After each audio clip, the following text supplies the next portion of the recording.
Whole sports all plays. Yeah. Whole sports all plays. Whole sports all plays. 365, we making a plays. You talking the game, get you through the days. We're high in the court, the dime in the lane. Variety topics, living the same. All presentation, sports information. In the airways, taking the nation. Sport all plays, like working your faces. Grace at the field, so tie the laces. Whole sports all plays.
What's going on, everybody? Welcome to the He's on Fire podcast. As me, J Nes, Amit, and AZ Kiddo, we gonna get it in tonight as we brought in our 10th straight win tonight against the Dallas Mavericks. You know, Amit, what's your first takes on that game tonight? Man, like this game was definitely something. For the second straight game, Chris Paul couldn't get going until like the last 5 minutes of the game. But overall, we played good. Our defense was sort of mediocre, in my opinion. Definitely, the third quarter, DA was floating off a lot of the times and leaving like Porzingis open with the mid jumper or leaving a Hardaway Jr. open in the corner and stuff. It's just little stuff like that kept this game really close. But shout out to Brunson. I really like that guy. He plays hard every game, and he covers a lot of deficiencies that the Mavericks have. And he did a good job trying to fill that void along with Hardaway. Porzingis didn't score until top of the third. After scoring those 8 straight points in the first quarter. So I think overall we did a really good job, 10 straight win. Backcourt book came up clutch. Cam Johnson came in the fourth quarter and just made this 2 straight threes, made a very interesting game. And Jay Crowder all of a sudden wanted to make some threes as well. But this second straight game, Minnesota, and this game tonight that we just closed it out and we just played better ball at the end of the day. Yeah, and like you said, Chris Paul, a horrible kind of shooting night. He was scoreless in the first half of the game, and then along with Cameron Payne and Cam Johnson. I mean, Amit, what do you think it is about this team that's starting off kind of slow lately? Yeah, I think they've kind of built this trust within themselves to just kind of close games out. And I think last season there was a lot of games we saw where they had like 20-point leads. Like I remember the Detroit game, there was a Houston game. There's a bunch of games where we had a Hornets game where we had like a big lead and we blow it and lose, right? Brooklyn's another one coming to mind. This team is different, dude. This team is different than last year. We have the same guys, but they trust DA. Like if you go back to that Minnesota game, like that book with that pass, he wouldn't have made that throw a year ago. No. He wouldn't have made that throw. And he caught it. DA caught it one hand, found a way to get the hoop up and got it, right? So, I mean, they're trusting DA a lot more. And then Booker's – I mean, I said it on the last podcast. He's an all-timer already. He's an all-timer. I mean, you saw that up and under Kobe move right there. Oh, that's that shit was nasty, dude. I didn't know he had hang time like that. That's definitely a 2K move. That's definitely a 2K move right there. Yeah, you can't. There's very few human beings can do that in real life. So Yeah. I mean, he's reaching another level, and we're seeing it with him. And I've been saying it with like the rebounding and the assists and just certain blocks that he makes. Like he's finding moments where he can make an influence in the game and take it over if he can. I thought in this game the 3-point defense was garbage. Yeah. We left a lot of guys open on the 3-point line, and they were hot. And that's usually for this team a recipe for disaster when their offense isn't clicking. Because if you give a team a rhythm like that in the third quarter, fourth quarter, like you're going to lose. And usually I shouldn't say usually, but this season they lock it in. They find a stretch where they just lock in on defense for like 5-7 minutes, and the game's over, right? Like that 50-18 run against, I can't remember who it was, but they have those like stretches, right? They didn't really do it this game at all. And I was worried in the third quarter because all our offense was coming from Booker and Jay Crowder, like hitting lucky threes, right? Yeah. Lucky or whatever, just volume threes. He was just hitting a lot of threes. And the rest of the offense, and I think that's my other takeaway for the second unit, is that they just rely too much on the 3-point shot. Well, and that's what I was gonna say too on that second unit. They still haven't found who's gonna be the playmaker, who's gonna be the identity of the scorer on that unit. I mean, that first quarter we came out, we were keeping it. We were putting the pressure on them, really. And then we ended up switching to that second unit. It was McGee, Cam Johnson, Shamet, Cam Payne, and Nader. And the offense went stagnant. Dallas went on a 7-3 run. And then we called that timeout. Now, after the timeout, it seemed like Shamet, who had the hot hand at that time, was kind of noted like, hey, go ahead and give the ball to Shamet. He's hot. Because he was 4 for 4 to start the game. So I think, as we've spoken before about this team, Shamet is one of those guys that, is going to be driving that second unit. And then Cameron Payne had a bad night as well. Yes, he did. Cameron Payne having a bad night is really going to hurt because that second unit really survives on his energy. Exactly. Yeah, exactly, JV.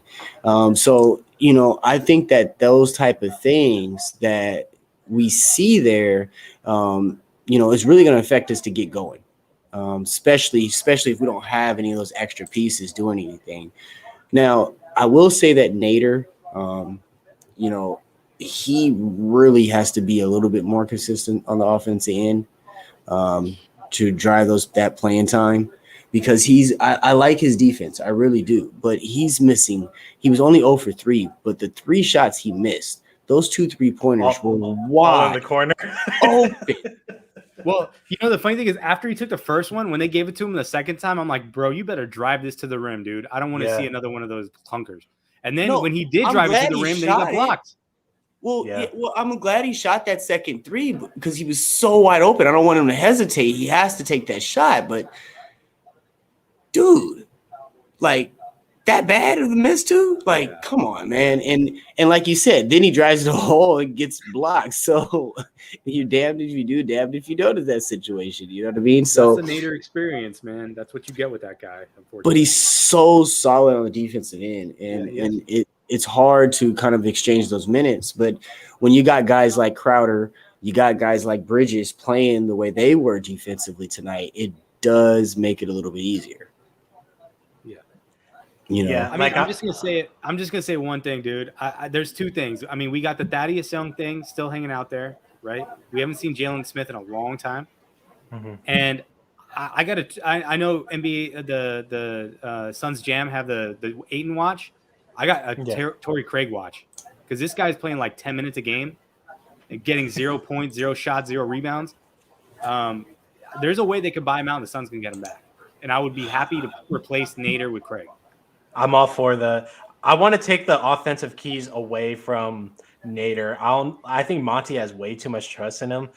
Like if we just had him on solely rebounding and hard defense, Like if we cuts. just had Cuts or cuts, We can't do that. That takes away from Monty's offense. Because if you look at that, we didn't run any plays for Nader. It wasn't like he came off of a screen. He was open due to the offensive flow. But do you think he's best positioned to be standing in the corner? I think he needs to be on the wing ready to cut. I don't think he should be standing in the corner. He doesn't have enough of those offensive skills cutting to the basket where I trust him. Then you're All he's taking gotta do away is from catch it somebody under the free else. throw line. But you're taking away from somebody else on that wing that's more effective. All I'm saying is, like, when we're not running plays, that's when I want Nader always on the bottom of the key, ready to snatch that board, dish it out when he needs to, or find someone that is cutting, because like his offensive game is not there, and I feel like we're just wasting possessions when he's just chucking up shots and just rushing them. Yes. So, yeah, that's all I'm saying. I love Nader. I think he does bring a lot to the defensive side of things, but if he can definitely get boards if he wanted to, and his defense is there. If Nader was put on Tim Hardaway, I think Tim Hardaway would have had 8 points less. So, like, Nader would have stayed on Hardaway. All right, so I got a interesting topic here. So what if there was a way where you could put Nader, if you could flip Nader for Kelly Oubre on a minimum, would you do it? I don't know if we're. I mean, yet my quick answer is yes. But if we're weighing between Thaddeus Young, Oubre, who else? Torrey Craig. If we're wavering between those three, I would prefer Craig because of the continuity. Yes. I still would prefer Thaddeus Young over Oubre. The only reason why is because of the position. At the end of the day, if Oubre comes over here, I think we have a jam log at the wing position again, which is what caused us to get rid of Oubre in the first place. Mm-hmm. Well, I think it's just a fit, right? Like, and I think what I'm trying to get at is I don't know if Nader's a fit, because him and Oubre do similar things, right? Like they just attack the rim, they play really good defense. Oubre's a better shot blocker off ball. He plays the passing lanes maybe a little bit better than Nader, but Nader's a better. And he could play the offensive side of the ball. He's got a little bit of offensive game, even though he's kind of in the Russell Westbrook category sometimes, right? Yeah. See, but again, like you said, Amit, fit. Because when he was with us, he fit a little bit more naturally into his personal traits, what he's best at. And so you're, again, there offensively, he'll fit right back into the swing of things. I'd rather have I think Torrey, so, but I don't know if honestly. he'll pass the ball, though. Sorry, what were you saying, JJ? If I had to pick between Torrey, Oubre, and Nader, I would definitely pick Torrey just because I think he just fits in Monty's system a lot more. Like Oubre, I love Oubre to death, but he was just pretty standoffish and he sort of did his own thing. He definitely was considering him the Valley Boys, and then he wanted to be on the camera. Oh yeah, but he was definitely our second option, but like we needed DA to be that second option at that time when it was bubble season. So I think Torrey just fits the mold a lot better. He's Nader on defense, but grabs boards, and if you leave him open on the wing, like 7 times out of 10, he's probably going to hit it and not airball it. So I mean, but just running down real quick, let's break down the Mavericks stat line. We had Tim Hardaway Jr., 22 points, 2 rebounds, 4 assists on 37 minutes, along with Brunson, like you mentioned, JJ. He had a big night. He was 1 rebound and 1 assist shy of a triple-double. He ended up 18 points, 9 rebounds, 9 assists. I also like the way they guarded Finney-Smith tonight. Seems like he never got into a rhythm. He never really was a part of the game at all. And that was a big piece with them being without Luka shutting down Finney-Smith like that. He only had 9 points and ended up with 7 rebounds. That guy sucks, dude. I mean, Finney-Smith? I think Mike Vigil said it on Twitter. DFS, dude, fucking sucks. Like if he doesn't have Luka, that guy's garbage, man. He missed some key shots to make this game like a lot more even. But Like, we had poor defense. It was, I don't know. yeah. But Finney Smith is one of those guys. He's not your first option offensive player at all. He's a guy that if left alone and put in the right positions, he's going to capitalize. Finney Smith he also has that athleticism to take it to the basket and finish. So, those type of guys with that type of size typically give us a run for our money. And in the past matchups with Dallas, Finney Smith has done that as well. He has with Luka though. I agree. True. Yeah. True. The other big thing I did see taken away from Dallas is Burke and Fred both are, Burke and Nicolina. Yeah. Both had 13 and 10 off the bench, but Powell had 13 rebounds, so that was big for them as well. Looking at the Suns side of things, just to break it down, Ayton, big game tonight, 19 points, 13 rebounds, 2 assists. He was 9 for 13 from the field. He also finished up with 1 block.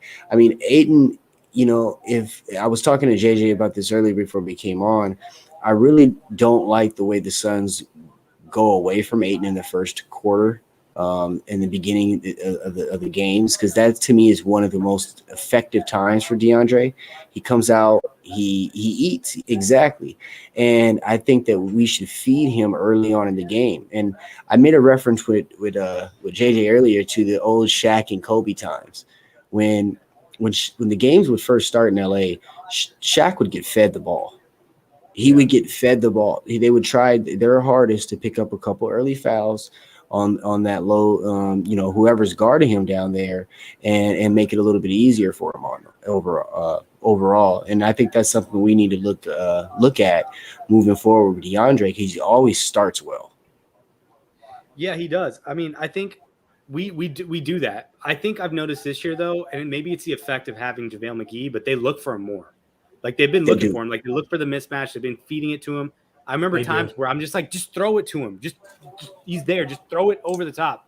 They don't make the throw.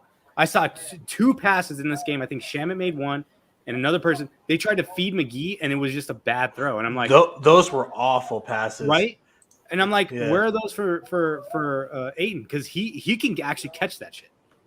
You know what I mean? Yeah. Like there was a play where Chris Paul got fouled, but he threw it up, and I'm like, there's no way Ayton's gonna get that ball, and somehow he got it and turned it around and like laid it in, even though it didn't count. But I was like, holy fuck! Like it reminded me of the playoffs where he had some of those like crazy alley oops, where it was just like, I think it was Crowder threw him one, like the game, like the game winning alley oop, and that one too. Yeah. I mean, that one was like, that's a whole nother thing. But I mean, I just as a big man is like it's a feather. Like he gets it just perfect. On those whack ass passes too, he can just like hit it in. Yeah, he doesn't even like try to dunk it, or he just throws out the backboard and gets it in somehow. And that's that's a talent in itself to be able to do that. I think McGee has that talent too, a little bit. He had a little bit, emphasized a little bit. No, and you know what, you're very right with that though, and I think that it's Chris Paul. I think he's DeAndre Ayton's gained that respect of Chris Paul, to where he's gearing things up way more, and he knows kind of where DeAndre Ayton's going to be now. He doesn't have to look for him. He kind of just senses where he's going to be at.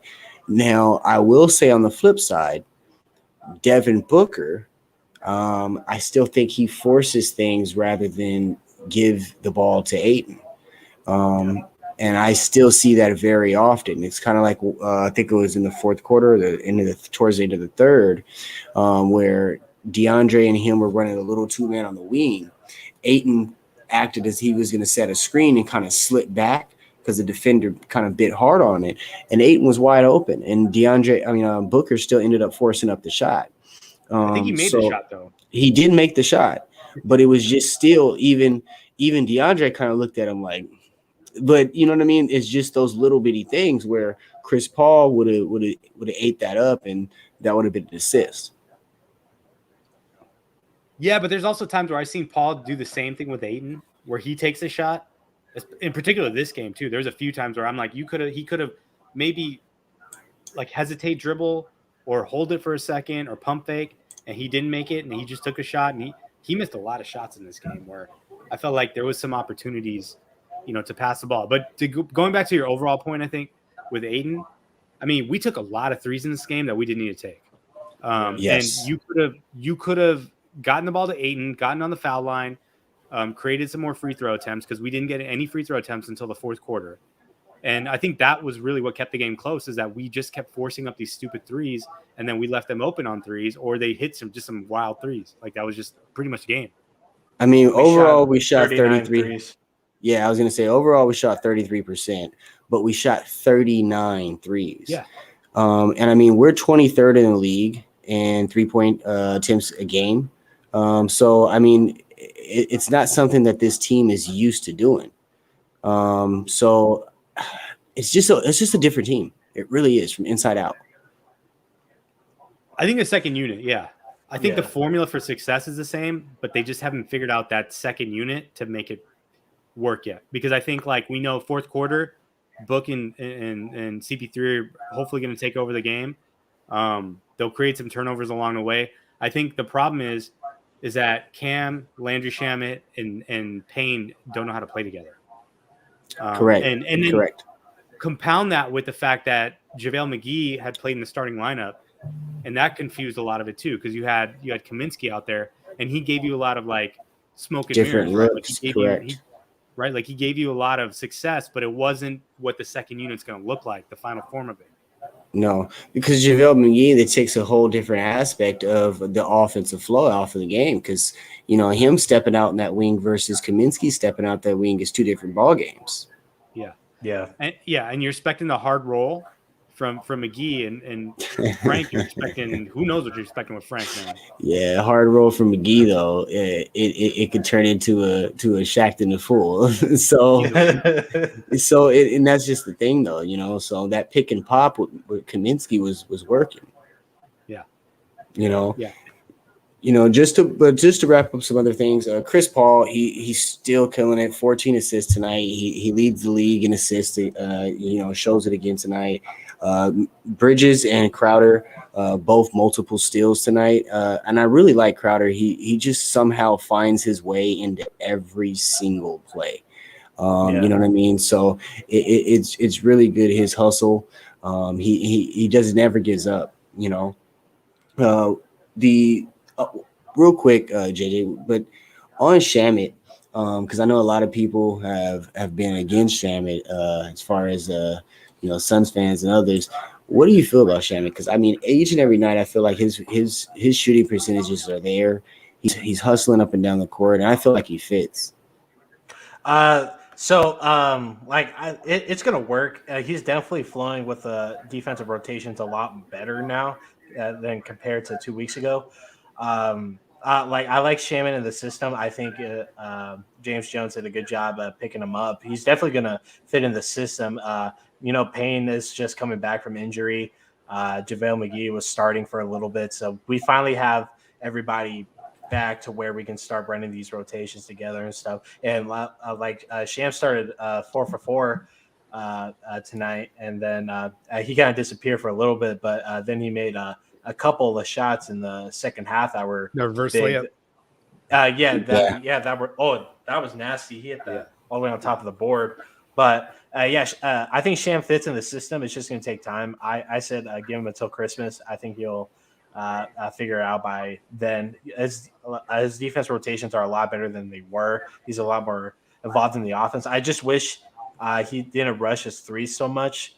Once he gets the ball at the wing, he feels like he needs to shoot it, but he has the option to just pump fake it, take it to the mid jumper if he wants to, or just take it in for a layup, or just dish it a Book, because 9 times out of 10 he's open on the wing as well. But he'll pick it up, and JaVale McGee, he's looking better every game, so that's already improving on our rap sheet for sure. He dropped a nasty bounce pass to JaVale McGee for a layup. Yeah. And he's got that playmaking ability. He's playing too fast right now, defense and offense. His defense has been good, but he's playing a little bit too fast. It's just pacing. He needs to slow it down a little bit. I did like that when Monty went to the 3-guard lineup, he had Payne, Paul, and Shamet out there. Mhm. But in that role, Shamet's got to know, dude. The movement threes, like this isn't Philly. This isn't the Clippers. Like you're not JJ Redick, bro. Like you gotta just. That's a good point. He's good. He is playing like that. Yeah, he is playing like that. Yeah. And we're not running plays for him to do that. He's doing that just because like he's getting the ball in space and he's like, well, fuck it, I'm just gonna chuck it up. Yeah, his job right now is to swing the ball, and if the shot is there, you take it, but don't like force it. Don't fade. If you have to fade on your three, it's 100%. It's forced. Correct. Watch Cam Johnson shoot a three, dude, straight up and down. Yeah, straight up and down. Cam, if everybody shot like Cam, no, but we're a team with like people with really pretty jumpers,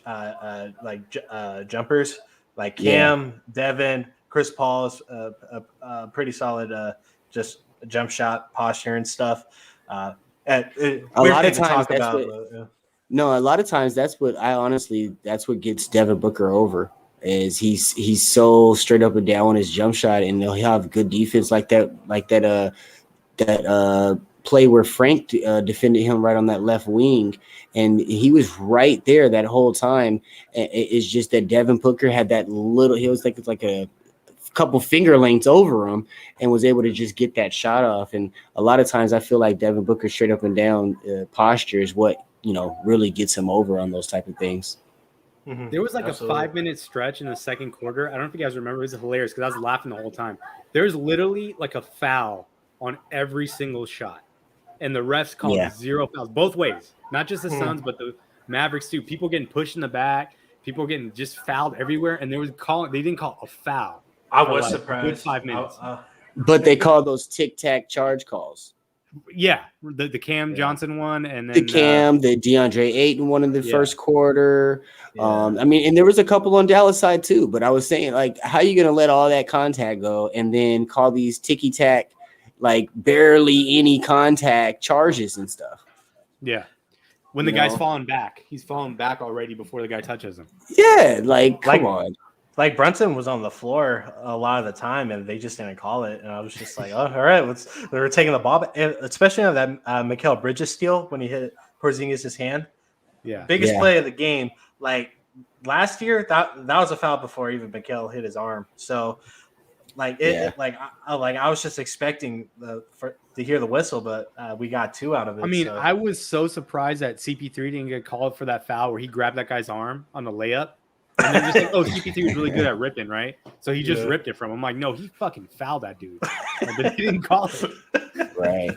Well, so now, guys, we're on a 10-game winning streak. We're 1 game behind Golden State right now. Of course, we got Dallas coming back on Friday. Luka looks like he'll be back from the looks of it. There's a high chance he will be back. He's going to practice tomorrow, see how he feels. Do you think we pick up 11? If Luka's back? What Luka does is he slows down their offense. They were playing really fast pace tonight, and especially with Brunson leading the charge. So with Brunson coming off the bench and Luka kind of controlling his offensive flow, I think we win that battle 9 times out of 10. I think Luka's game's very one-dimensional. He's a really good player, don't get me wrong, but it's either his way or no way. So when Luka's on the floor, Porzingis isn't playing good. So it's either Hardaway or Luka that are having a field day. So if we cut off one of those guys, it's going to be a 15-point game. I agree with that. I agree with the one-dimensional part of Luka to an extent. I think he's becoming it. And I think in the beginning when he came in, he used more of his game and he was a little bit more dangerous. So I think he just needs to get back to that ball handling killer that he was and stop, focusing so hard. I think he's trying to force feed it down people's throats now instead of, letting it come to him and actually feeding off of the reactions of the defenders. Yeah. Well, I saw a stat where his first year when he was with Rick Carlisle, he was like 60% of the shots were coming like 3 feet from the rim. Like they were just, the offense is different now. And he's kind of became this James Harden dude where I'm just going to foul bait. And you guys remember the bubble game where he had like 20 free throws. We ended up winning that game, but it shouldn't even been close at all. I don't believe in him. I just the way he's playing and the way he slows a game down, and now he can't foul bait the way he used to. Yeah. He like you said, he's got to go back to what he was, which was like a little bit more downhill, a little bit more like, just quicker decisions rather than just getting to like down the free throw line and just dribbling for 5 seconds, but like finding a way to get the ball to other people or doing something different. I want to go to Porzingis though, because like I think this game proved it to me that, dude, this guy got punked by Ayton, he got punked by Crowder, he got punked by Bridges. Like, I really want to see where I want to see Monty go, yo, put campaign on this guy. I wish we still have Bulldog, because I'd put Bulldog in this dude. Let's see if he could actually guard anybody. But or if he can play offense on somebody that can guard him. So yeah, I mean, he's not the guy. He's not the guy. But is he? You ain't that guy, man. But is he a center? I mean, I honestly think that when he first came to the league and they were using him more as a wing player, I think he was more effective. And I think that it actually played more into his game. I think he had less chances of getting hurt. I think it was just way better off overall for him. And I think banging down low with them, those guys like DeAndre Ayton, and if he has to face like a Karl Anthony's or a Joel Embiid, they're too big, they're too heavy, it's too much for him, and he can't do that for 4 quarters. He thought he could take Ayton off the dribble. I'm like, he was like, oh, I'm at the free throw line or at the top of the key. I'm gonna take Ayton off the dribble. Ian's like, that's not happening, bro. Ayton did a great job guarding him tonight. But 2 years in, Porzingis would have took him off the dribble. You're right. Before the knee injury, when he was But he was the center point of the Knicks. Like, it was just him, so he was able to do whatever the hell he wanted. But again, I think that his ego got beat up in New York, and because that's when they kind of made that switch and pushed him down low, and he just wasn't having it, and they were force feeding him that ball down low and stuff. So I think that's when his ego got beat up. And, as a result of that, now you got the injury. Now him and Luka don't get along. It's out in public. Like, there's a lot of other things that I don't think Porzingis is going to ever sprout the way he was beforehand in Dallas. I agree with that 100%. If he'll ever get back to who he was. Hopefully it's all mental right now, like I said, and he most of this stuff is just him in the Dallas issue, and he can go somewhere else and flourish again. Because I used to like his Porzingis' game. I just don't see what system he would fit in, because like he's built to be a center, and he doesn't have a post move he can do 2 times in a row. He rather settle for the jump shot, and he doesn't absorb contact, and he rather just shoot it from the wing. So like. What's a team that he'll like fit on right now? San Antonio. I mean, yeah, but like go to a shitty team. Might as well. I mean, but I'm saying what like Pop would know exactly what to do with them, how to use them. I mean, send them to San Antonio, send them to somebody like. Duncan's there. Might as well. Yeah. You know what I'm saying though. I think Houston would be a good spot for him with all those young wings out there, and then Christian Wood's also able to stretch the floor as well. I think Houston would be a great spot for him. I can see Houston. If you do that deal, you got to swap Christian Wood, and that he's got to be part of that Porzingis deal. Man, Christian Wood on Dallas, man. Yeah. No, I don't think you need to. I mean, because now you can look at Dallas and say, what has Porzingis done to warrant Christian Woods in the trade? Nothing. Just the money. Hey, Christian Wood on Dallas would be an intimidating team. Yeah, that would put them over. Yeah. I mean, at that point, you had to move Powell. But so after Dallas, they have the Nuggets, the Cavs. I mean, the Nuggets, the Spurs, the Cavs, and the Knicks. Those are the next 5 games here. So looking real promising. Like I said, we're on a 10-game winning streak, 1 behind Golden State. Hopefully we can make a push here before Christmas and take the lead from them. All right. I mean, I'm looking at this. I'm seeing the way this team is playing. And granted, like even in days where they're off, like that Minnesota game, even tonight where the defense wasn't as solid. Mm-hmm. And I'm looking at that Nets game. I'm thinking that's the next loss. That's like what, 4 or 5 games from now? That's game number 6. Yeah. 6. So, and I think our all-time winning streak is 14. From what I understand. So you're saying we break the winning streak, get the 15th game, and then we go into Brooklyn, and that's where we end it. That's where we see what we're about. Book it. I said it here first. Book it. Yeah. Book it. So let's like move over to Arizona.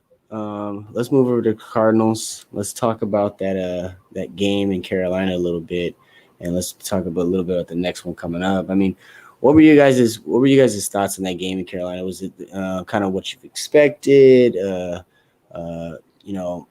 We saw Stevler again. Yeah, I mean, I just have the same thoughts that I had on Sunday, where I'm just like, this team wasn't prepared. They didn't really take it seriously.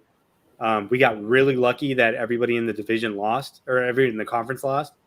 So It just kind of gave us an extra game, which I'm hoping that they decide that, okay, they gave us an extra game, but we still got to play Kyler. Like, we got to play Kyler in this game. Yeah. If Colt McCoy's hurt too, and we couldn't sign the Cleveland quarterback. Kansas City quarterback. They're trying to sign him and they couldn't get him. Mm-hmm. Kyler's got to play. I hope he's healthy enough to play. What about you, JJ? My thoughts are kind of the same from Sunday. If the Rams lost, the Bucks lost, and Green Bay won, but sort of barely. That they didn't score until like the end of the third, top of the fourth. But all those losses gave us an extra game. Like Carolina had to shape up because they're the last seed in the NFC, and if the playoffs were going to start today, we would have to face them. So I'd rather my main focus is getting Kyler to go against Russ on Sunday. I think that'll be a really good game, and then Kyler has that extra week of just resting up. But the Carolina game, I didn't take too seriously. We asked Colt to come in for one game, and he did do that one game. Carolina had time to study that, and was probably once they heard Kyler was going to be out that game, they took full advantage. Then they signed Newton, and so there's only so much you can do with that. And how was Carolina he eligible to play after 2 days? That's I don't know. I thought he wasn't cleared, but I guess so. But I don't know how that was happening, because didn't he get signed on Tuesday or Wednesday? No, Thursday. So then he would have had to have gotten tested, physicals and all. Yeah, all that shit. It don't make sense. Yeah. But I mean, regardless of that, I'm happy for Cam Newton. I'm happy for him. I think that that single-handedly, that secret wild card that they brought to the table is single-handedly flipped that game upside down. Because we looked overwhelmed. Carolina had. Go ahead. No, I was going to just say, we know how this team plays in the goal line, right? We gave up 2 goal line touchdowns to Cam Newton because we didn't know what the fuck was going on. Yeah, we looked overwhelmed. How is this guy even in the we game? didn't play for Cam Newton. This dude just came 2 days ago. But other better offenses in the goal line, we stopped Green Bay 7 times in a row at the 1 yard line. Yeah, you know what I mean. This team can stop the goal line. And I agree with you because, I said, they looked overwhelmed when Cam stepped on the field that first time. When Cam stepped on the field, it was kind of like deer in the headlights. Oh shoot, we didn't talk about this. What do we do here? And he walked it in. If you ask me, he wasn't touched. He didn't have any issue getting to the end zone. And even when he got there, the team looked as if they didn't even know how he got there. So, and I felt like from that very moment, the team was just kind of stuck in awe, so to speak, until later on in the game. And then Colt McCoy going down, that obviously doesn't help, but in general, I agree with you, JJ. Just like you didn't take it seriously, Amit said, the team didn't take it seriously either, and you could kind of tell. We weren't expecting Cam out there, and when he came out there, it kind of took us off guard, Yeah.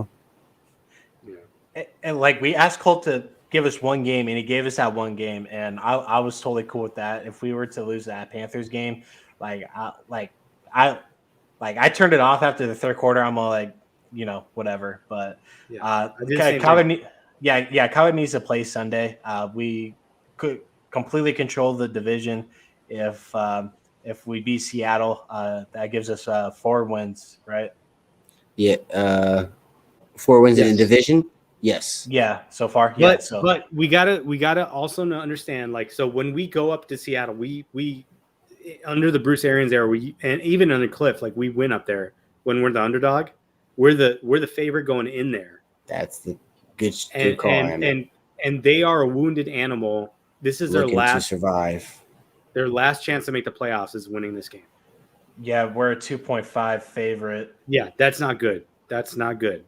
And real quick, one thing I do want to highlight on that I'm kind of upset on the last game, seeing that we knew, like you said, like many of us have said, that we counted on Colt for one game. He came in, he handed us that one game, and he played a perfect one game, if you ask me.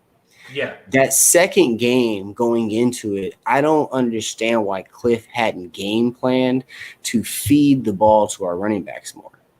I mean, 16 touches between the two of them, that just upsets me. You know what I mean? And I would have hoped to seen a little bit more of Eno in that game as well. Yeah, I don't know what happened. I feel like just the turnovers just shook the whole game up. And they were just playing from behind, and I felt like they had to run it. And then Connor didn't really have – he had some running lanes in the second half. He didn't have that first half. Yeah, he had like maybe one or two first down runs.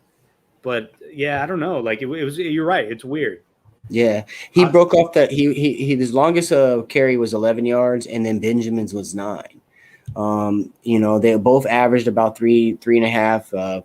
Connor almost averaged 4 yards a carry, but it just really upset me not to see them even later on in the game when we were losing, and it kind of already had that feeling that it was going down that path. I thought they were going to switch it to more of a run heavy offense.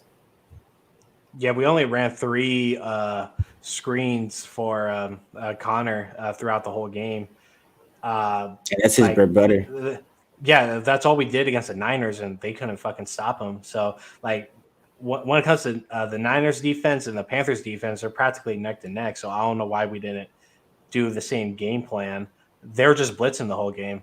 Like, if we would have just ran screens the whole fucking time, like, we would have been through the blitz. I think offensive, their game plan, they kind of picked up on what the Niners did earlier in the season, which is what, like, you just run the ball on us with that option play, and you got Christian McCaffrey, which is, he can slice you, and then he wants. Yeah, and he was ripping off chunks, and I think that was the problem, is that we couldn't stop the run. And it's weird, this team with the run, because, like, we were able to shut down Derrick Henry in the first week to like 30 yards, and we've had goal line,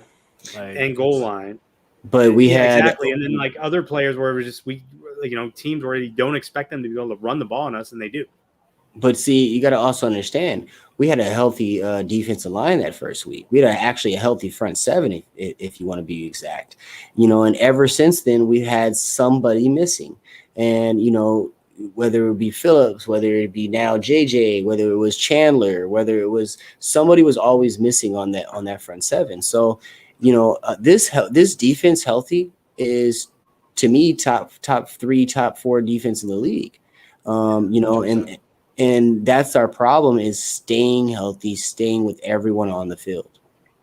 I mean, did you see that injury report today? That shit was a lot longer than last week. Was it really? I didn't see it. Yeah. You got it up? See if I can find it. Oh, I got it up. Where did it go? It was just right here. Yeah, it was just a lot longer, but Kyler did practice today. He did look pretty good. I feel like he's going to play Sunday. I feel like he wants to play Sunday against Russ because, those games are always entertaining. But, this is a big game. We need this 1 seed, in my opinion. I'd rather have that first round bye. If we have home advantage just throughout the playoffs, I think that's definitely going to work in our favor, especially if we get JJ Watt our first game of the playoffs, if we have that 1 seed. It'll tell us a lot, because this offense, or this team, I should say in general, they've been winning by 12 points on the road. Yeah. So if we go out there and win this game on the road, I'm just thinking it doesn't matter at that point. Like we'll beat you anywhere. Yeah. I mean, road or home. Yeah. If we have to go to Green Bay or something like that, maybe it's a different story. But this team is built to win on the road. Yeah. Yeah, we're scary on the road. We're also 4-0 in outdoor stadiums, so another good thing. So coming Seattle. Right. Looking at that, what else is going on? Week 11 looks at the Rams are on a bye that week, and then the Niners have Jacksonville. So we definitely want to wrap this game up. We don't want the game lose no ground to anybody in our division at all. Outside of that ASU, Utah, didn't they just lose? Oh no, it was Oregon. Well, the last game was against Washington. No, we beat Washington last. I was saying, didn't Oregon just lose? Yeah, Oregon. Yeah, I believe Oregon just lost. Yeah, that's big too. I think winning out, we still might have a chance to close out, hit that championship game, win that championship game, and possibly get a bid into maybe the Rose Bowl or something. I think so. I think ASU would get maybe 10 wins, 9 wins, possibly. I think we could definitely just squeeze in barely, but that Washington game was sloppy. We've had a few sloppy wins this year. A couple of nice ones in the beginning, but yeah, definitely a few sloppy ones at the end. Yeah. Well, I think we can go ahead and wrap it up. Coach will be on next week, or actually this Sunday. I think you guys have another one. We have another one. Yeah, Sunday. You gonna be on Sunday with us? I should be. Yeah, I should be. I've been out for the past week or so. I've been crazy around here, but yeah, I should be back on Sunday with you guys. Cool. Sounds good. So we got a game. Suns got a game on Friday.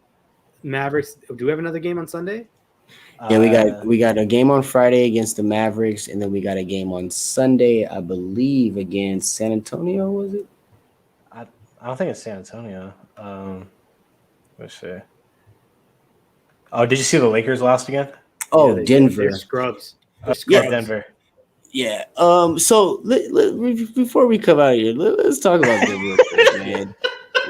What is it about that team? There's a lot about this team. There's a lot, dude. The chemistry is not there. They don't have the right fits. I mean, I don't understand how, like, if they would have made that Buddy Hield trade and be able to keep KCP, that would have made a lot of sense for them.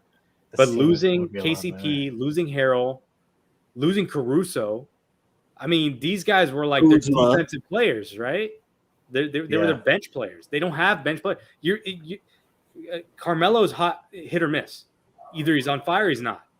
But he doesn't give you on defense either way, right? So it's like he has to be on fire for him to actually give you plus minutes in the box score. Well, they got rid of everybody that you said besides KCP in a literal sense. They're all ball handlers and playmakers. And Kuzma, Caruso, these guys can ball handle and make their own play, and that's the problem too. When you look at Carmelo, he's not doing that anymore. Carmelo's not doing that anymore. He may turn his back to you, and then he may take an outside perimeter shot. He's not taking the ball, breaking you down, and going to the hole anymore like he used to. Same thing when you look at the Wayne Ellingtons and the Bazemores, and they're putting them on the wings and having them sit as well. So now you got these guys standing around instead of being able to pass to a guy and him say, "Oh, I got to lean here. I'm going to take it to the goal and finish." Oh, shit. Fucking audio just came up on ESPN. Jesus. Tonight, Taylor Horton-Tucker played 40 minutes. Are they really depending on him like that? I mean, he's the youngest guy on the team. But he can't play defense. And if you got him guarding, their best the best offensive player on the other team for 40 minutes. Melo had 10 points and he played 32 minutes. Davis played 37 and only scored 18 and only had 9 rebounds. Dude, I want to ever hear it from a Laker fan that they would have won against us if he was healthy. Because Chris Paul wasn't healthy. All right. No, he We was were walking around winning like in this. Game 4 before he got hurt. Chris Paul was Right. walking around with one shoulder, like, Yeah. you know, like, and that's the other thing too, Emmett. You know, when I look at it, coaching is not there. I understand they're trying to slide through the lineups to see what fits, but we know for one thing about that team was right, and that was Carmelo being the sixth man. Why would you move him? You have Exactly. one thing going right in the team, and you move it, and now look at him. Yeah. You know? Yeah. And the other thing is that you got to play – AD's got to play 5 like the whole game. Like you can't put him against another big. And he can't play that way. He gets hurt. He doesn't want to play that way. He's not physical enough. He's not built like that. And he's getting hurt. Like you said, he gets hurt. He's getting hurt every other play. Like, it's ridiculous. Yeah. And then what he wants to do is fade out there and shoot jumpers and shoot threes. He doesn't want to drive. He doesn't want to post. He doesn't want to look for a mismatch. He'll slash. I mean, he'll do yeah, he'll slash, but he'll do pick and roll. I mean, but again, that's not no body on him, because if you put a body on him while he's slashing, he's going to get a foul call. Yeah. So and I don't know, and I can't fault AD for it anymore, because let's look at AD's career. He's been hurt. He's been hurt. He's been hurt. He's been hurt, and he's been hurt. So I get him. Right now. He's trying to play, careful, because he's better on the court than off the court, at the house on the couch. So I get that part. Plus, it just comes down to like LeBron not playing. Like if anyone's going to make this team work, it's LeBron. And but he's too old. He's too old now. He can still construct a offense to work appropriately, and not Westbrook be a bull in a china shop, and AD. But that requires Russ to stand outside, and he can't shoot. See, the thing is, here. Let me just get this one point out, and then you guys can go. Basically, okay. So here's my thing on LeBron. Like, yeah, he's one of the top 10, maybe 7 greatest players I've seen, but at this point in his career, he's relied so much on his physicality and the way that he gets hurt now, and the fact that he's not as skilled as a 3-point shooter, as just even a post-up player. He's not as good as he should be at this point. He's a great passer and he's a great facilitator, but I just like at this point, if you're saying like this guy could win a championship being the lead guy on a team, it's not going to happen. No, I feel opposite. I feel like if I look at LeBron James, I'm gonna take one back from the Suns' old playbook, but I look at Charles Barkley, and I look at that second transition of his career, when he went from the up and down high speed slashing player, and he gained a little bit of weight and turned his back to the basket. Still had all the same skill set that he had, but just used it differently. 3-pointer though. Remember, he improved his 3. But he worked on that because of what he was trying to transition into. And I feel like LeBron has the ability to make that same transition and prolong his career, and even, look better at it doing it. So I mean, I hear what you're saying, but I'm just seeing like his free throw percentage has gone down since he's gotten older. His free throw percentage has gone down since he's gotten older. His 3-point percentage has gone up. Has it gone up? I believe so. Yeah. Before he got hurt, it was up like 5%. It went from like 38 to like 40. For this season, though, we're talking about like 44. This was before he got hurt. He's gone up a little bit, yeah.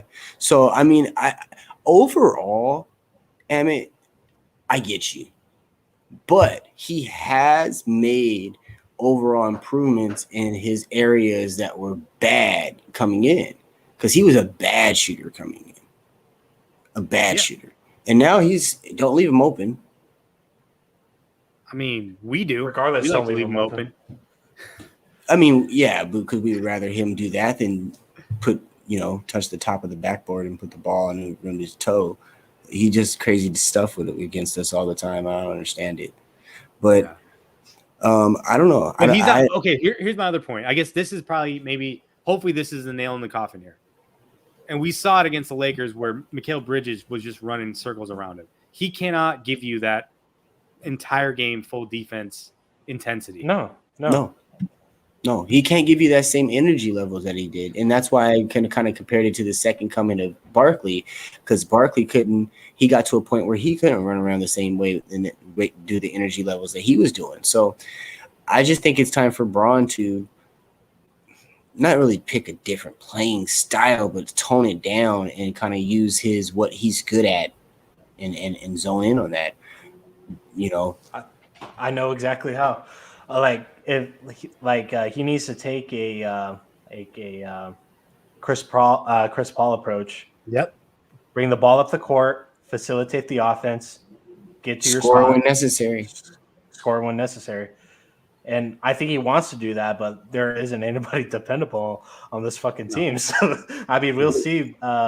We'll see in the new year, but I don't think there is. I think Westbrook has gotten to a point in his career where he hasn't changed his game. He's playing the same way. He's gotten worse as a shooter, and we're seeing like this guy just the shots that he misses, like it's just Shaqtin' a fool stuff. Like it's just JaVale McGee like 6 feet shorter. You know what I mean? I'm like, why are you always trying to bank a shot? Like, can you just shoot normal? Right. You shoot too hard to be banking. Right? Like, what are you doing? Not to break the fucking glass. Hey, but we got the point guard, so everything's good over here on our side, And I really think the way we're going again, if we meet the current LA Lakers in the playoffs, we beat them again. And we're cashing in that crypto, Boom shakalaka! Hell yeah. Well, a good show, guys. Appreciate you letting me on and host it for you guys. I hope to be with you guys on Sunday. Any last words, JJ, before we get up out of here? To all my Suns fans, 10 in a row. Let's keep it going. I think the record is 33. Well, let's shoot for 34. Fuck it. I just want to say this about the Warriors real quick. They're a really good team, but I don't think they can go toe-to-toe with us if we're playing our best game. So it's really between us and the Warriors, and everybody else is playing catch-up. Let's not take advantage of what's going on right now. I think the Suns team is a better team. We're just tweaking things around. I'd rather win a tight game than blow a 20-point lead that we had on the top of the third. So, yeah. There's that. Then Cardinals, Kyler, please play Sunday. Let's get 4 wins in the division, and I'm pretty sure that'll solidify us and being in the playoffs at least. And then we can just move on from there. Have that extra week off. Let's get everybody back for the most part to start after Thanksgiving. And yeah, but besides that, episode 26, this is crazy. We're just pushing through, and everything is just good right now. All smiles over here. Amit? Same thing. I mean, I'm not trying to go for 34 wins. Let's just get that 16th. Why not? Why not? Let's get to that Nets game, man. I want a rematch with the Nets. I think we'll beat the Nets, honestly. I mean, let's get there. Let's win all these games first. This team is rolling, man. I said it. I keep saying it. Like, this team has found a groove, and they're not even clicking perfectly, but they still have enough defensively. Now with Ayton back, and he just gobbles up every rebound. I mean, the team is solid, and the fact that everybody's sleeping on this team is just surprising to me. As far as the Cardinals go, yes, we definitely need Kyler. We need to win that game. Other than that, man, I mean, let's keep it going. Lakers suck. I said it before the season. All of us did. We're like, you and I were like, we don't know how this is gonna work, and most likely it won't work. And we've been on the money. I'm like, tell me where it's worked with Westbrook. Tell me one place where it's worked. But see, Westbrook's one of my favorite players, man. I don't want to call Russ. I love Russ. I don't want to call Russ. But he's doing better now that LeBron's not there. But when LeBron comes back, he's gonna go back to squatting in the back alley. Dude, he shot 19 shots. He shoots more shots than Anthony Davis. Does that seem right? Yeah. I don't think it does. Yeah, it seems right. You got Kyrie, you got Westbrook, or you got Damian Lillard. You got a guard like that, they're gonna shoot more than Anthony Davis. Those guys can shoot. Those guys can actually shoot. You didn't say that. You didn't say that was part of the you didn't put that as part of the equation. Now you're changing the narrative. Westbrook should be nowhere near the three. Mid jumpers and in the paint only. They leave them open on those jumpers too. It's just like, go ahead, bank it, dog. Let's see if you can do it. They're doing it like they did Rondo at the beginning of his career. Should it. You know, so my closing words, man. So we got a long stretch here from now until Christmas. We have the Nets coming up on the 27th, a couple days after Thanksgiving. We got the Golden State Warriors 3 days after that. We turn around and play the Warriors again on December 3rd. And then the game that I'm looking at, Lakers December 21st and Christmas Day, Warriors. Golden State again. So you guys, big thing that we're going to know by the end of the year is, do we have a tiebreaker against Golden State, and where we stand, because it'll give us a good idea of how we need to treat the second half of this year. Yep. So we got a big stretch coming up. I can't wait. I'm excited. We got, like I said, some premier games. But again, like Amit pointed out, I'm excited about that Brooklyn game. And that's really going to give us a measurement before we hit Golden State even of where we're at with this team. Yeah, absolutely. But everybody, we'll be back Sunday. Make sure to log on and subscribe to the He's On podcast Facebook page, as well as the YouTube. And, of course, get on our Facebook page as well, ASAP Network, and our YouTube as well. We appreciate you guys. Appreciate it. Peace out, guys. Whole sports off.